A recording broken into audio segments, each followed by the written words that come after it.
Imaginez la scène. Vous sortez dehors sur le patio et là, vous sentez une odeur absolument incroyable.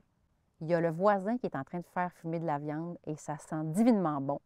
Vous êtes soudainement empreint d'un sentiment de jalousie et là, vous vous dites « Hey, ça va faire. Il faudrait peut-être que je fume mes affaires moi aussi. Il me semble que ça ne serait pas pire. Hein? » Bien, on va regarder ça aujourd'hui.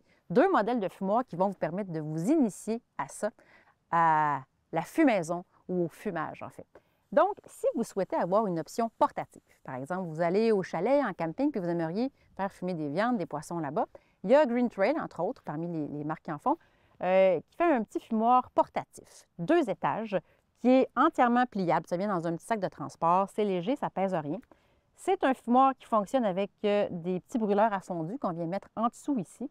Vous mettez vos copeaux de bois imbibés dans le fond, dans le petit bol qu'il y a dans le fond ici du fumoir. Bien sûr, on les imbibe, les copeaux, parce qu'on ne veut pas que ça brûle. Ce qu'on recherche, c'est la fumée, bien entendu.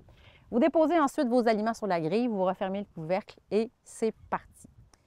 Donc, si maintenant vous cherchez une option pour plus de volume, mettons, il y a Big Chief qui fait un fumoir électrique, 5 étages. C'est pas très lourd, c'est pas si gros que ça. Il est portatif quand même. Là, vous pourriez le trimballer, mais quand même, moi, je l'utiliserais plus à la maison. Donc, ce fumoir électrique-là, 5 étages, bien, vous allez mettre les copeaux ici dans le petit poêlon, là, humidifié. Là.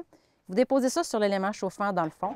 Et ensuite, vous déposez vos aliments sur la grille, vous fermez la porte et c'est parti. Encore une fois, de beaux aliments qui vont être fumés. Dans les 2 cas, il n'y a pas de contrôle de température ni de contrôle de temps. Alors, c'est à vous de voir, à faire des tests, à essayer différentes durées avec différents aliments pour voir ce que ça va donner et trouver la formule gagnante. Également, bien, les copeaux de bois, vous le savez, il en existe toutes sortes d'essences, toutes sortes de saveurs, érable, licorice, cerisier, nommez-les. Donc, ça aussi, il faut faire des tests, il faut l'essayer, mais il y a du plaisir à se faire avec ça en essayant tout plein de mariages comme ça et de trouver ce qui vous fait saliver davantage et ce qui va conquérir encore plus vos convives. Donc, je vous le dis, faites des tests, essayez ça, c'est pas compliqué et c'est divinement savoureux.